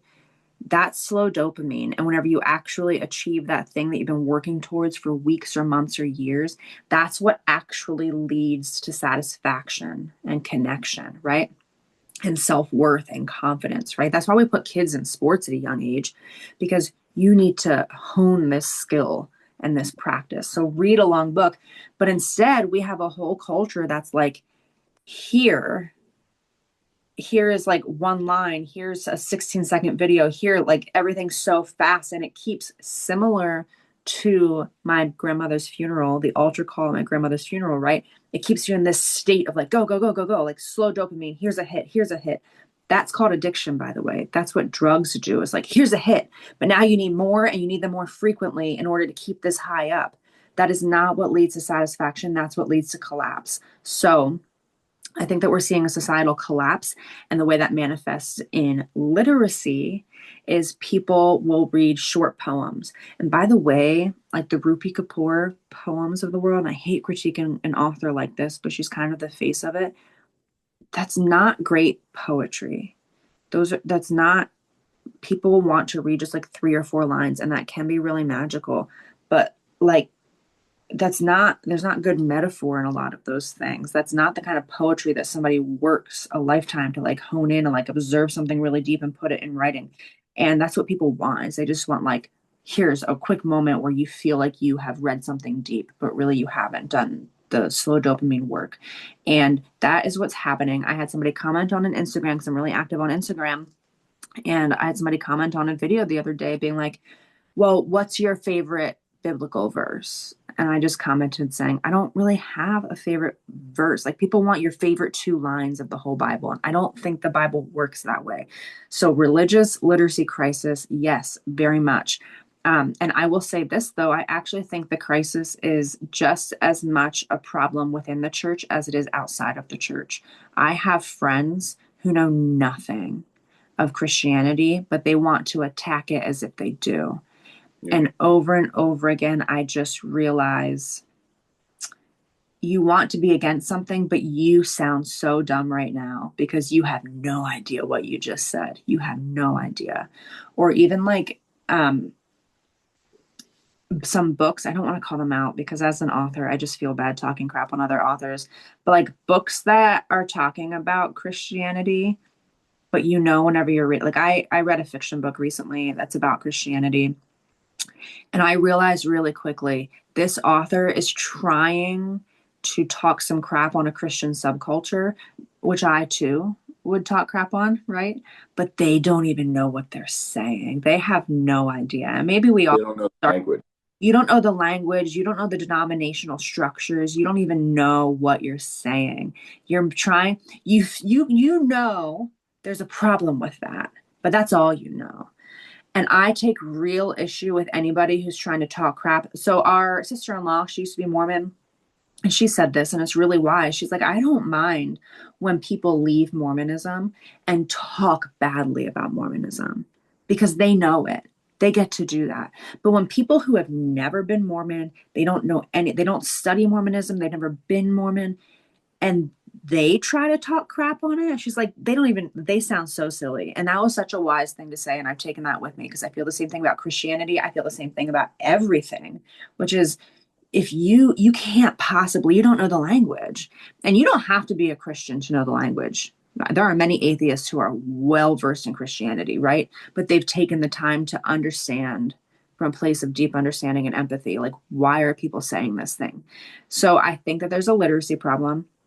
And I think it's more than just people in the church. I think it's also people outside of the church who are well meaning and want to attack a harmful, like, you can tell, this is the last thing I'll say. You can tell just from one thing.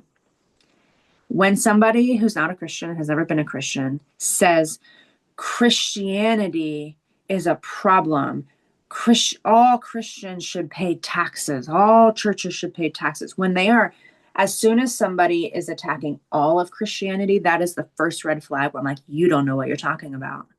But when people say something like extreme right-wing evangelical Christians, then I'll perk up and be like, you know what you're talking about, because you understand that there are many ways to be a Christian, and it is diverse and it is large. Like, that's the first thing, right? It's like there are many expressions to this, because that would be like generalizing all Jews as doing this one thing. Where it's like, no, that's called anti-Semitism, right? That's a problem. So that was a lot of rambling to say, yeah, No. there's a religious literacy crisis, and I think it is about slow dopamine versus fast dopamine, and it's about addiction. It's about wanting very quick knowledge, but not wanting. And this is actually a greater question that you and I, Dylan, talk about all the time, which is about authority and expertise. People love to think that somebody who is talking from a place of authority is an elitist, right? And sometimes they can come off that way because sometimes people aren't very good at code switching and understanding that what you're saying is not landing. However, there is something to a person. I'm going to say, like you and I, we have given our life to a very specific subject matter. Sure. I will never stop studying this stuff, and I will never stop sharing in different forms, whether it's social media, a book, an article, my teaching, whatever. I will never stop sharing it. Um, do you know, do you have any idea how much people who study this stuff, who have authority, who have a certain expertise, that doesn't mean we unquestioning, like, we don't just hand them and like bow down at their feet and hand them everything, right? We can critique them, but do you know how many hours people who are experts in their fields have spent, and how many dollars they have spent being educated, how many lectures they have sat through, how many books they have read, how they dedicate their life to this thing, and they're trying to share it with you, and you're dismissing it as a problem, right? I think that's part of the literacy crisis as well, especially with religious literacy. We have certain Christians who are like, no, I believe this pastor over here because he told me that I'm going to burn if I don't believe that, or that I get to go to like this beautiful place called heaven if I do believe this thing, versus the people who are messing that all up with some nuance because they have spent 20 years immersed every day for hours in this content, and they're trying to bring it to you to be like, well, let's loosen this a little bit. And you're like, no, that's elitism. Like, we have a real problem with authority in our culture too.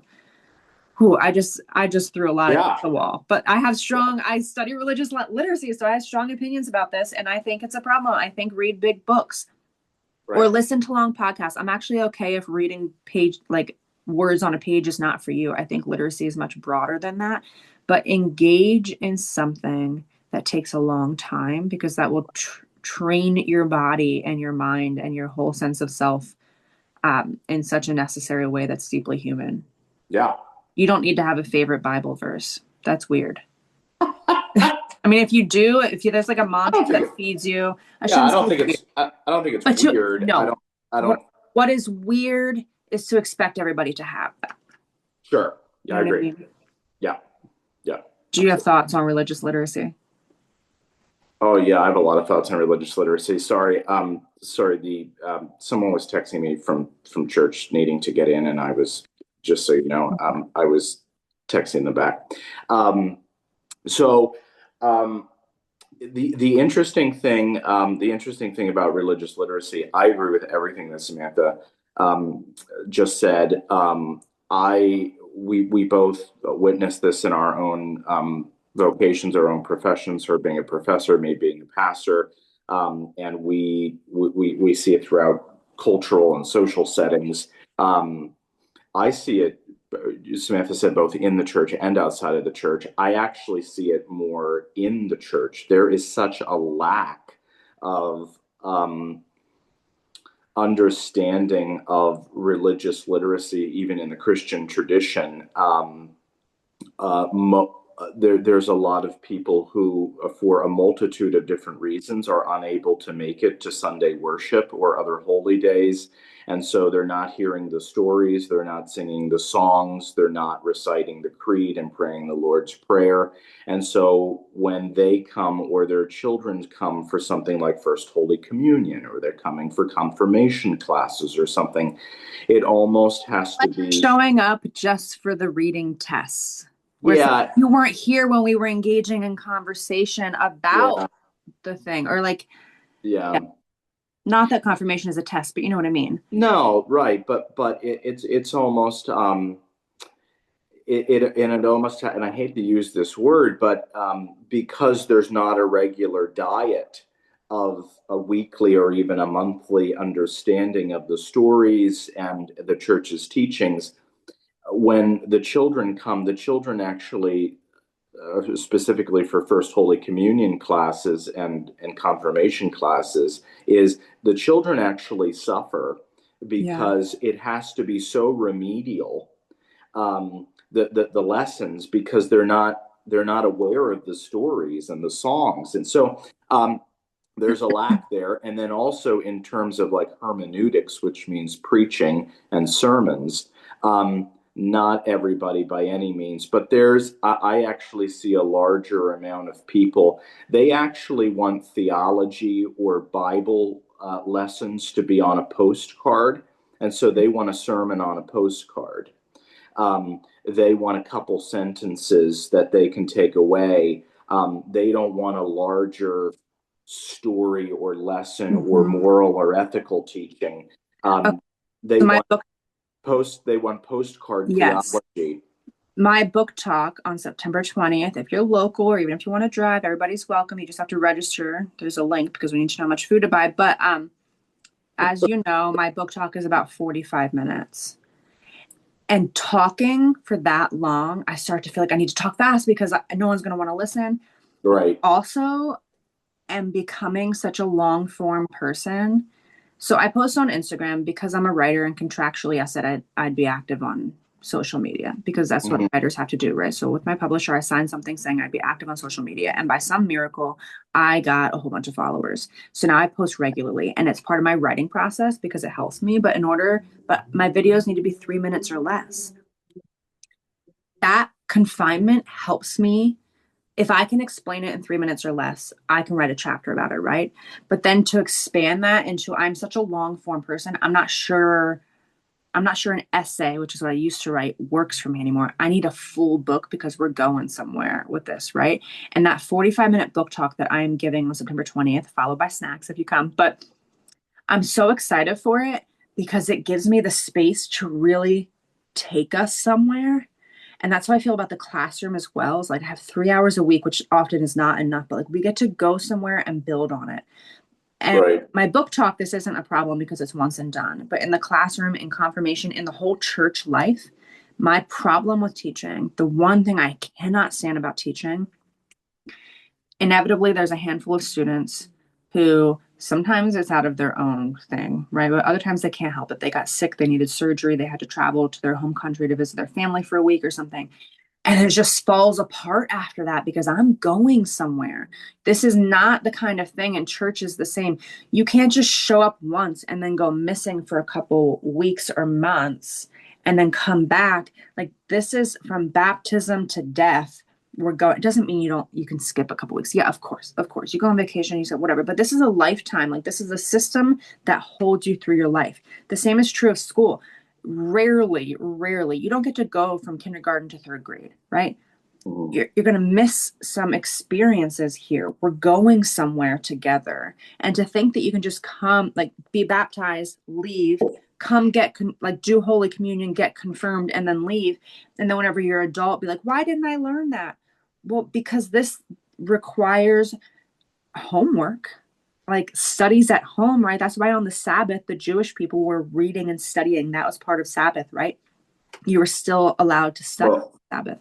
So I think that's part of it too, that like, you're not talking about, I mean, the kids at the churches we've attended who know what's going on and feel attached to it, their parents are talking to them about it. On the drive home from church, their parents like, what'd you think about that sermon? What'd you do in Sunday school? Oh, wow, here's what I know about that, right? There's engagement. Just like your kid can't just go to school and then come home. They need parents to sit with them and help them with their science homework and wrestle through it, right? That's literacy is a lifelong thing. And people think they're just supposed to be handed it and not supposed to wrestle with it whatsoever, ever. Like, which is crazy. It's like playing, like if you're excellent at soccer and you know what you're doing, you have been playing for a long time to get there. That's how this pursuit is. That's how the spiritual pursuit is as well. Ask anybody who meditates. You don't just sit down and be like, I have gotten all of the benefits of meditation because I meditated one time for 2 minutes. No, it is a practice you enter into for a lifetime, and you hopefully get some benefits along the way, but the practice itself is transforming something. That's how writing is. That's how spirituality is. That's how sports are. You enter into it and you give yourself to it. All right.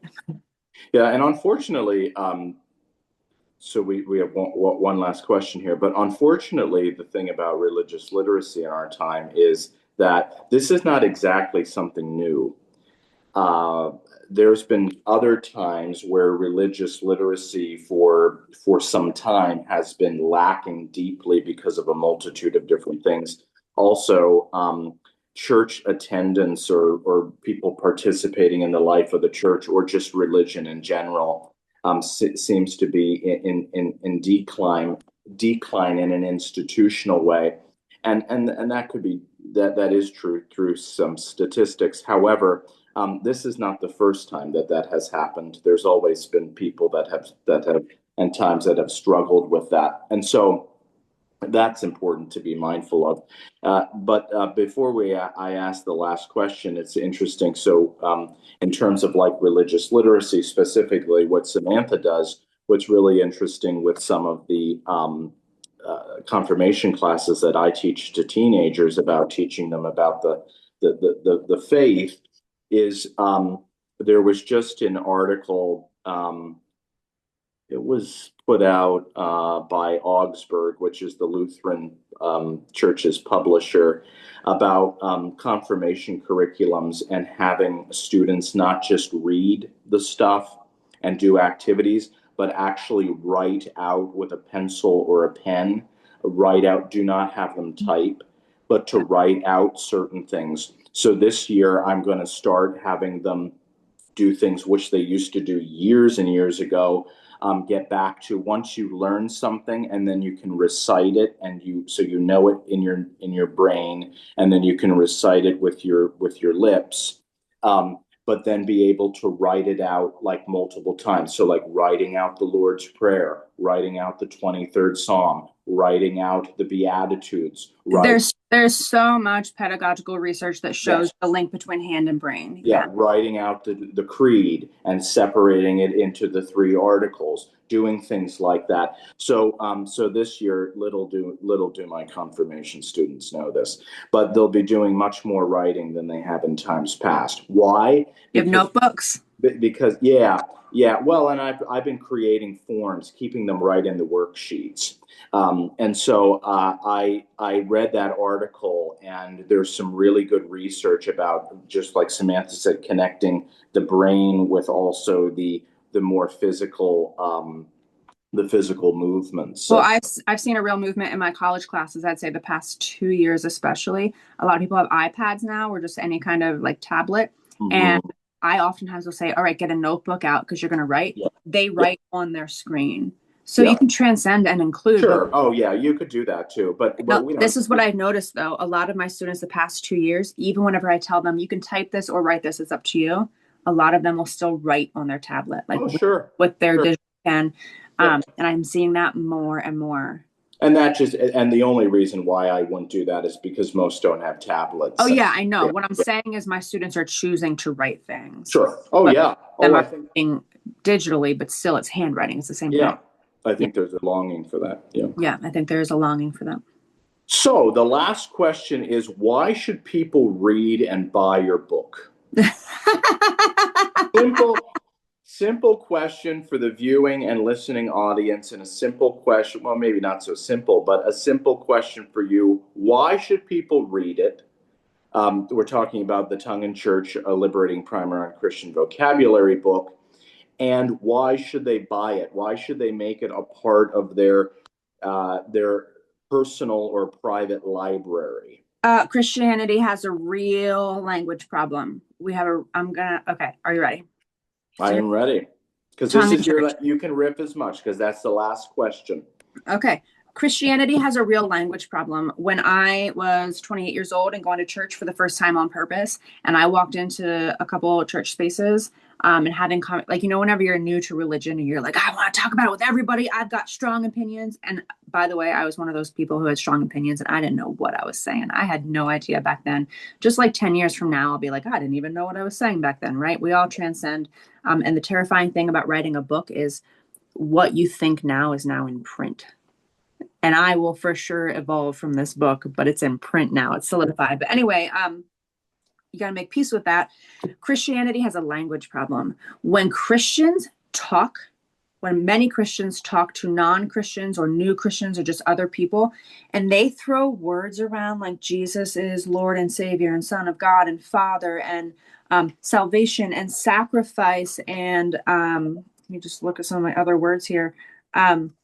The Trinity, and this is the truth, and you need to repent, and that language lands so flat. So here's an example that I use.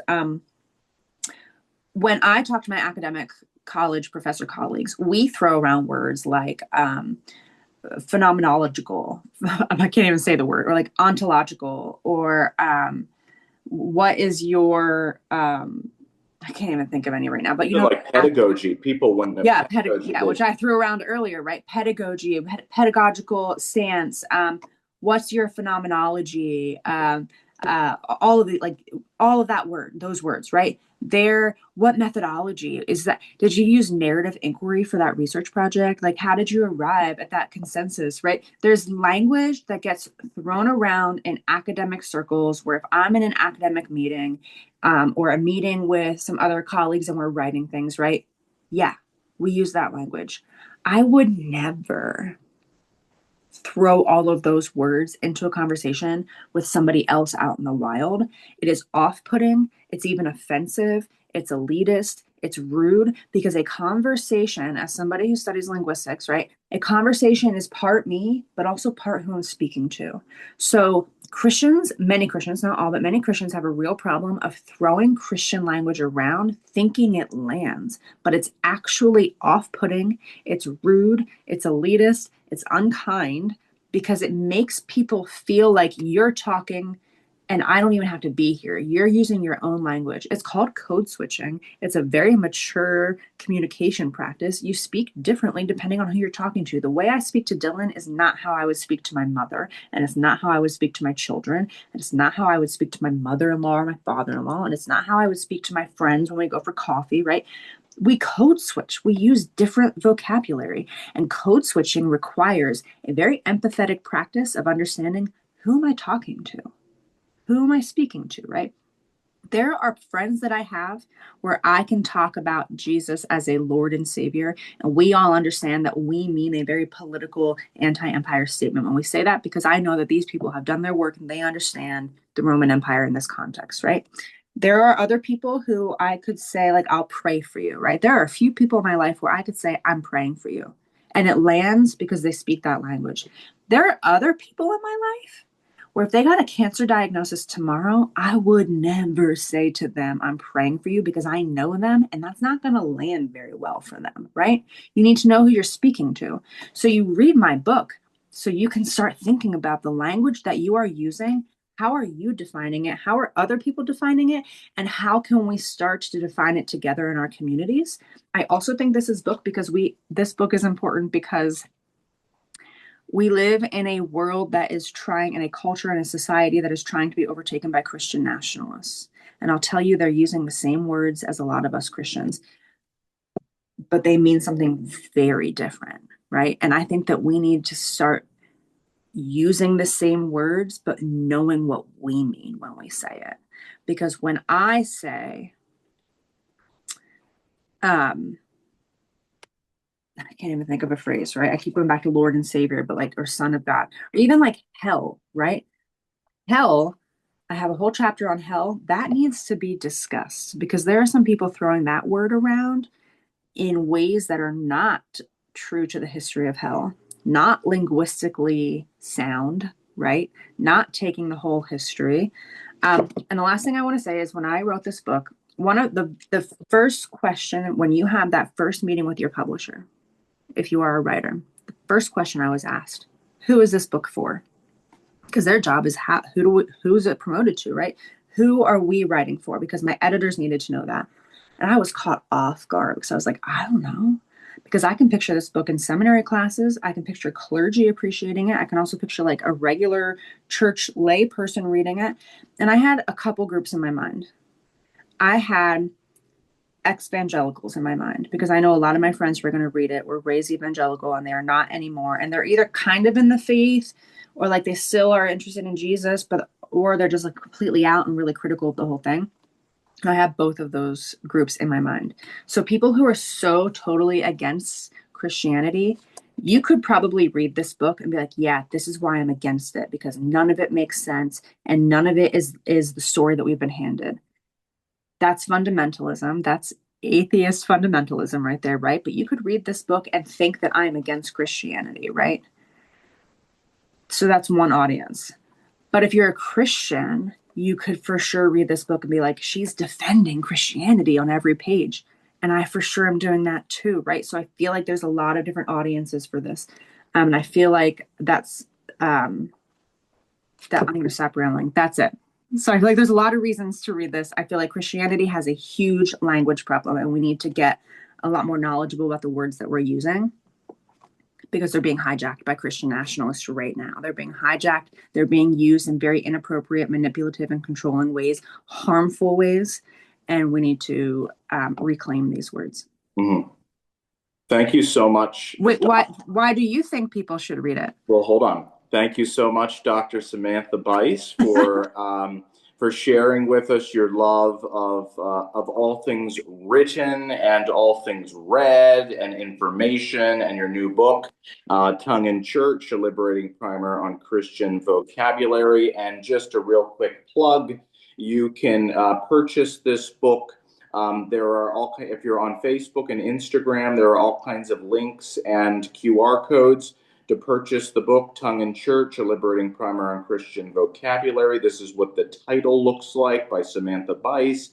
Or you can purchase it anywhere online where books are sold, so you can get it there. Or you could go directly to the Pilgrim Press, the UCC's publishing house, and you can get it on their website as well. And remember that on Sunday, September 20th, from 2 to 3:30, is the author talk and book talk release, and there will be a reception at St. John's Church in Tamaqua. It's a great book, and maybe in promotion of this book, this is a great book to kind of combat, I hate that word, but combat what is going on specifically. I think it's a great Bible study. It's a great Bible study. It's a great book study to do at a church, or to do, even if you don't go to church, get some people together, get the book, read it, do some little literature circles and sit together and have conversation about it. It's a great Bible study, great book study to do. Can you turn it around quick?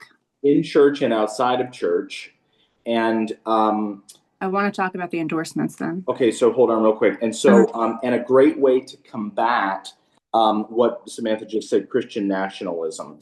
And here's my last little thing, and then I will say why I think people should read it, or why it's important. But one of the beauties about the Protestant Reformation, there was a lot of things that went wrong with the Protestant Reformation, but as a Protestant pastor, as a Lutheran pastor in the Protestant tradition, one of the great things within our tradition, the Lutheran Church and most other Protestants, is that deep within the Protestant Reformation and the Protestant tradition was this idea to dig deeper, to get the Bible and the church's teachings into the hands of the laity in the common language, and also to kind of parcel things out. Martin Luther was really, really good with parceling things out. What does this mean? Questioning things, protesting teachings. And so this book, I think, in so many ways, is not only good in terms of keeping in the Lutheran tradition or in the Protestant tradition, but also kind of this greater understanding of what Protestantism came out of in the 1500s, of not throwing the baby out with the bathwater, keeping the church tradition, keeping scripture, but wrestling with it and pulling. Being critical of Christianity does not make you not a Christian. Just being critical of the United States does not make you not a patriot. Right. We are allowed to be critical of the things that we love. That's what keeps them accountable. Right. And so this is a very, it's taking your faith and taking it seriously, both intellectually, but also keeping it close to your emotions, to your heart, as the church would say. And so it's a great book. And thank you. And the Protestant Reformation was a huge turning point in literacy, because the Bible was now the first book for many people to be put into the language of the people, and they were encouraged to read, including women, for the first time. And I think that's really important. I talk about that a little bit in this book. Yeah, and to be able to hear the stories of the Bible in their own vernacular, in their own tongue. It was an almost 2-hour episode, so I want to end on this. I have endorsements on the back, and a lot of people were sent. I have no control over it. I had to send a list to my publisher, like people who might write endorsements for the book, and then they picked some, and some are on websites, some are on the book. They're all over the place. But Justin Douglas, who is the Dauphin County in Harrisburg, the Dauphin County Commissioner in Harrisburg, Pennsylvania, he wrote an endorsement for this because he's also the founder of a church. He went to Liberty University, but now he is a Democratic. If you know anything about Liberty, that's a real mind bender. But now he's a Democrat and he's a politician, and this book touches on politics all throughout it. So he wrote something really nice for me. Dr. D'Amico, who was my dissertation chair and wonderful professor at Indiana University, wrote something really nice for me. And then Dr. Marcy Rovin, who is a colleague of mine, and I wrote a chapter in one of her edited books. And she is a good Catholic, I believe, and she studies English and all that good stuff. And she wrote something for me. So I have some nice endorsements on the back, which is really nice when colleagues and people that you admire write things for you. So buy my book and read it, and then talk to me about it, because it's pretty much all I want to do right now is talk about it. Yes, please purchase the book, Tongue in Church, Liberating Primer. And come to my event, register for it online and come. So I have people that, again, I just want to talk about it. That's all I want to do. Stay curious. Stay curious. To understand the mystery, first take a look at the history. The words we use will give us clues, so